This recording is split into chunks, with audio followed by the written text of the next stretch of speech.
The two boys stared in surprise at the fresh muddy imprints of a pair of bare feet. दो लड़के कीचड़ में बने ताजे नंगे पांव के एक जोड़ी निशान को देखकर बहुत ही ज़्यादा आश्चर्य से उछल पड़े. What was a barefooted man doing on the steps of a house? ये नंगे पैरों वाला व्यक्ति घर के सीढ़ियों के पास क्या कर रहा था? In the middle of the London, London के मध्य में स्थित घर की सीढ़ियों के पास ये नंगे पैरों वाला व्यक्ति क्या कर रहा था? And where was the man, और वह मैन कहाँ था? As he gazed a remarkable sight met their eyes, जैसे ही उन्होंने ध्यान से देखा एक बहुत ही रिमार्केबल दृश्य उनकी आंखों को देखने को मिला. अ fresh footmark appeared from now here, fresh footmark वहां पर कहीं से उन्हें नजर आए.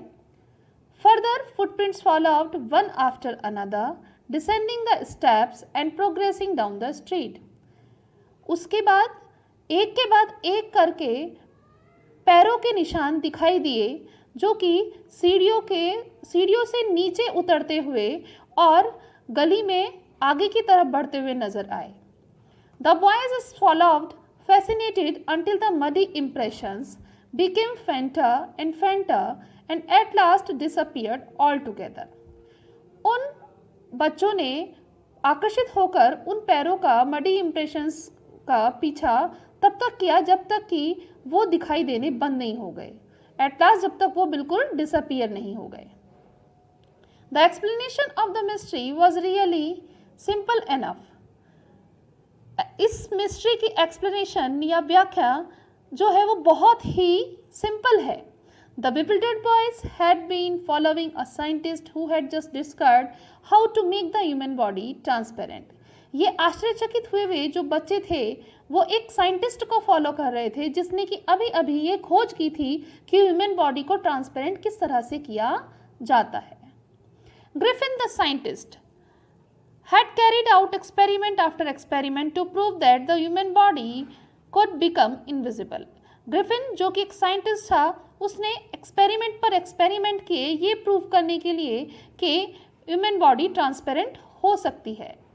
Finally he swallowed certain rare drugs and his body become as transparent as a sheet of glass. Though it also remained as solid as glass. Finally उसने एक certain rare kind of drug निगली and उसकी body उसके साथ साथ transparent हो गई बिल्कुल जैसे ग्लास की शीट होती है उसी की तरह. हालांकि वो वैसे ही सॉलिड भी रही जैसे कि ग्लास की शीट होती है, यानी उसको टच आप उसको करके देखें तो आपको पता लग सकता था कि यहाँ कुछ है, लेकिन ट्रांसपेरेंट होने की वजह से दिखाई नहीं देता था कि कुछ है या नहीं है. ब्रिलियंट साइंटिस्ट जो he was, Griffin was rather a lawless person. हालांकि ग्रिफिन एक बहुत ही ब्रिलियंट साइंटिस्ट था लेकिन इसके साथ साथ वो एक कानून को न मानने वाला व्यक्ति था. His landlord disliked him and try to eject him. उसके जो लैंडलॉर्ड थे उसको नापसंद किया करते थे और उन्होंने उसको निकालने की कोशिश भी की. In revenge Griffin set fire to the house, और बदले में ग्रिफिन ने उनके घर को आग लगा दी. To get away without being seen he had to remove his clothes. अब उसने वो रेयर काइंड ऑफ ड्रग तो स्वेलो कर ली थी, निगल ली ही थी, जिससे कि उसकी बॉडी तो ट्रांसपेरेंट हो चुकी थी, लेकिन अब उसे घर से जाना था तो उसको अपने क्लोथ रिमूव करने पड़ते. तो to get away without being seen, वहाँ से निकलने के लिए बिना नज़र में आए ही had to remove his clothes, उसको अपने कपड़े रिमूव करने पड़े. Thus it was that he became a homeless wanderer without clothes, without money and quite invisible, until he happened to step in some mud and left footprints as he walked. और इस तरह से वो एक homeless wanderer बनकर रह गया जिसके पास न जो कपड़े भी नहीं थे, पैसे भी नहीं थे, बिना पैसों के, बिना कपड़ों के, और बिल्कुल इनविजिबल था वो. और वह तब तक इनविजिबल रहा जब तक कि उसके पैर कीचड़ में नहीं पड़े और वह चलते हुए निशान नहीं छोड़ रहा था. He escaped easily enough from the boys who followed his footprints in London.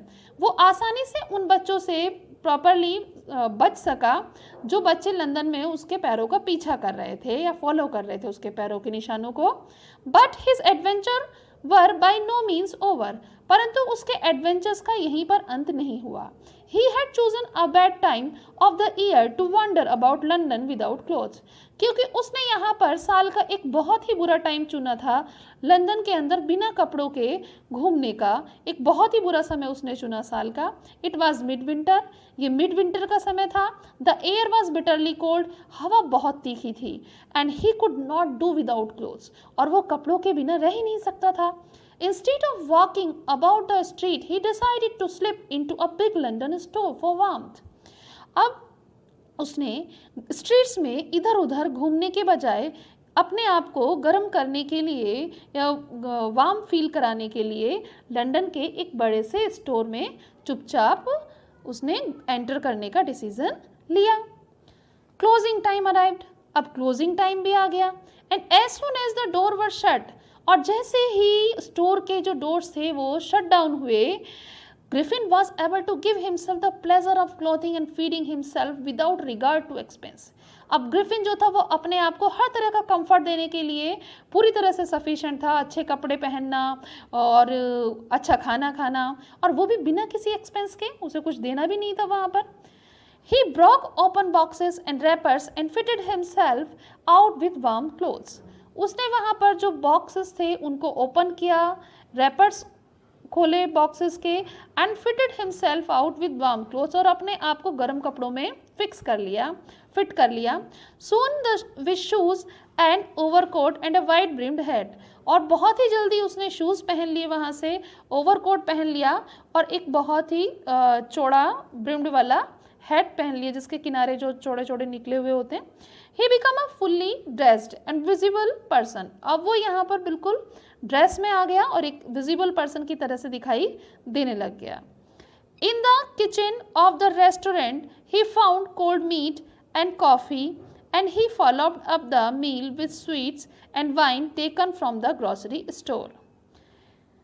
अब किचन में, रेस्टोरेंट की जो किचन थी उसमें उसे कुछ खाने के लिए कोल्ड मीट और कॉफ़ी वगैरह मिल गया। अब वो आगे गया, उसके बाद उसने खाना खाया, स्वीट्स ली और वाइन वगैरह ली ग्रॉसरी स्टोर से, ड्रिंक की। Finally he settle down to sleep on a pile of quilt, और उसके बाद उसने फाइनली अपने आप को रजाइयों के एक ढेर में अपने आप को आराम देने के लिए लेट गया। If only Griffin had managed to wake up in good time, all might have well. अगर ग्रिफिन ने अपने आप को सही समय पर जगा लिया होता तो सब कुछ ठीक हो जाता। As it was, he did not wake up until the assistants were already arriving next morning. परंतु हुआ ये कि वह तब तक नहीं जागा जब तक कि जो असिस्टेंट थे वो अगली मॉर्निंग वहाँ पर नहीं पहुँच गए। When he saw a couple of them approaching, और जब उसने देखा कि उन सब में से 2 पर्सन उसकी तरफ बढ़ रहे थे, he panicked, वह घबरा गया, and began to run, और उसने भागना शुरू कर दिया। They naturally gave chase, और definitely उन्होंने भी उसका पीछा किया। In the end, he was able to escape only by quickly taking off his newly found clothes. अब लास्ट में उसके पास बचने का और कोई दूसरा रास्ता नहीं था। जो उसने न्यूली फाइंड क्लोथ्स थे उनको उसको रिमूव करना पड़ा, और इस तरह से वो वहाँ से उन लोगों से बच पाने में सक्सेस हुआ। So once more he found himself invisible but naked in the chill January air. अब एक बार फिर से उसने अपने आप को बिल्कुल इनविजिबल पाया, लेकिन उस जनवरी की चिल एयर के अंदर वो बिल्कुल नेक्ड था। This time he decided to try the stock of a theatrical company in the hope of finding not only clothes but also something that would hide the empty space above his shoulders. अब की बार उसने किसी theatrical company के stock में enter करने की कोशिश की, और इस होप के साथ कि उसे वहाँ न सिर्फ नए कपड़े मिलेंगे बल्कि कुछ ऐसी चीज़ भी मिल जाएगी जिससे कि वो अपने शोल्डर के ऊपर जो एम्प्टी पार्ट है उसको भी कवर कर सके। Shivering with cold he hurried to Drury Lane, और ठंड से कांपते हुए वह ड्यूरी लेन पहुंचा, the centre of the theatre world, जो कि थिएटर वर्ड का सेंटर था। He soon found a suitable shop, वहाँ पर शीघ्र ही उसको एक बहुत अच्छी सी सुटेबल शॉप मिल गई। He made his way invisible, उसने अपना रास्ता he made his way invisible upstairs and come out A little later, wearing bandage round his forehead, dark glasses, fast nose, big bushy side whiskers and a large head. और जल्दी उसने अपना रास्ता देख लिया, अपने आप को इनविजिबल बनाते हुए वह एक स्टेयर्स पर चढ़कर गया ऊपर, और वहाँ से थोड़ी देर बाद वो वापस आया तो उसने अपने फॉरहेड पर कुछ बैंडेज वगैरह लपेटे हुई थी, डार्क ग्लासेस लगाए हुए थे, फास्ट नोज़ लगाई हुई थी और बड़ी सी साइड वाली जो मूछें होती हैं बड़ी बड़ी, वो मूछें वहाँ पर लगाई हुई थी उसने, एंड अ लार्ज हेड, और एक बहुत बड़ा सा हेड पहने हुए था। यानी उसने कम्प्लीटली अपने आप को, चूँकि थ्योरेटिकल कंपनी के अंदर वो गया था थिएटर कंपनी में, तो वहाँ पर उसने अपने आप को पूरा का पूरा चेंज कर लिया, अपना गेटअप पूरा चेंज कर दिया। To escape without being seen, और वहाँ से बिना नज़र में आए बचने के लिए he callously attack the shopkeeper from behind, उसने वहाँ जो शॉपकीपर था जिससे कि उसने वो सारी चीज़ परचेज की थी उसको पीछे से उस पर अटैक किया बहुत ही harshly. After which he robbed him of all the money he could find, और उसके बाद उसने वो उसका सारा का सारा पैसा लूट लिया जो वो वहाँ पर उसके पास रखा हुआ था, जो भी पैसा उसको वहाँ पर मिला उसने सब वो लूट लिया। Eager to get away from crowded London, he took a train to the village of Iping. अब क्राउडेड लंदन की भीड़ भाड़ से बचने की इच्छा के साथ उसने वहाँ आइपिंग विलेज के लिए ट्रेन पकड़ी। Where he booked 2 rooms at the local inn, जहाँ पर उसने एक लोकल इन के अंदर उसने 2 rooms अपने लिए बुक किए। The arrival of a stranger eight N in winter was in any case N unusual event. एक स्ट्रेंजर का वहाँ पर इतनी भयंकर सर्दियों के अंदर सराय में आना या धर्मशाला में आना किसी भी तरह से अपने आप में एक बहुत ही अनयूजुअल इवेंट था, यानी एक अप्रत्याशित घटना थी ये कहा जाए। A stranger of such uncommon appearance set all tongues waving, एक स्ट्रेंजर जिसकी इतनी अनकॉमन सी अपीयरेंस थी उसने सभी के बीच में वो चर्चा का विषय बन गया।